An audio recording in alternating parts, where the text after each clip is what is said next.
అందరికీ నమస్కారం. ఈ వీడియోను స్కిప్ చేయకుండా చివరి వరకు చూస్తారని ఆశిస్తున్నాను. ఈ వీడియో గనక మీకు నచ్చినట్లయితే లైక్ చేయడం మాత్రం మర్చిపోవద్దు. ఇంకా ఈ ఛానల్ని ఎవరైనా సబ్స్క్రైబ్ చేసుకోకపోతే దయచేసి సబ్స్క్రైబ్ చేసుకోండి. నవరాత్రులలో 3వ అవతారం చంద్రఘంటాదేవి.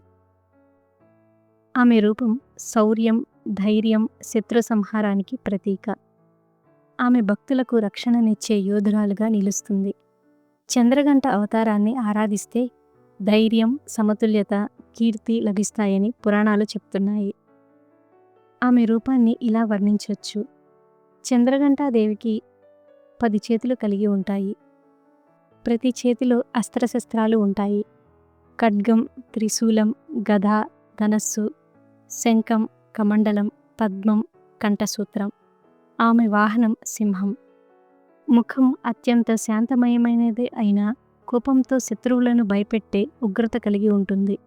నుదుటిపై అర్ధచంద్రాకార గంట ఉండటం వల్లే ఆమెను చంద్రఘంట అని పిలుస్తారు.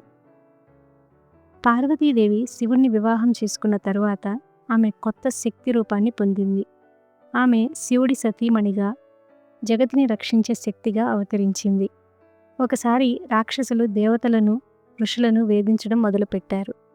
వారి రాజు మహిషాసురుడు తన దురహంకారంతో స్వర్గం, భూమిని కబళించడానికి ప్రయత్నించాడు. అప్పుడు దేవతలు భయపడి పార్వతీదేవిని ఆశ్రయించారు. భక్తుల కష్టాన్ని గమనించి పార్వతీదేవి చంద్రఘంట రూపం దాల్చింది. ఆమె దివ్యస్వరూపం తేజస్సుతో కాంతివంతమైనది. సింహంపై అధిష్ఠించి ఘంటానాదంతో శత్రువులను కుదిపేసింది. ఆ ఘంటానాదం వినగానే రాక్షసుల గుండెల్లో భయం మొదలైంది. ఆ నాదం స్వయంగా దుష్టశక్తులను సంహరించే శబ్దంగా మారింది. మహిషాసురుడు తన సైన్యంతో వచ్చి దేవిని సవాలు చేశాడు. నేను ఈ ప్రపంచానికి అధిపతిని, నువ్వు నన్ను ఆపలేవు అని అహంకరించాడు. అప్పుడు చంద్రఘంట యుద్ధరంగంలో సింహంతో గర్జించింది. ఆమె చేతుల్లోని ఆయుధాలు మెరుస్తూ శత్రువులను భస్మం చేశాయి. ఆమె త్రిశూలంతో శత్రువులను ఛేదించింది. ఖడ్గంతో వారి తలలను నరికివేసింది. ధనస్సుతో బాణాలను సంధించి శత్రు సైన్యాన్ని నాశనం చేసింది. మహిషాసురుడు పశురూపం, దానవ రూపం మార్చుకుంటూ పోరాడినా దేవి ధైర్యాన్ని ఎదుర్కోలేకపోయాడు. యుద్ధం మధ్యలో దేవతలు ఆనందంతో దేవిని ఇలా స్తుతించారు. అంబా, నీవు చంద్రఘంట రూపంలో మాకు రక్షకురాలివి. నీ ఘంటానాదం లోకాలన్నీ పవిత్రం చేస్తుంది.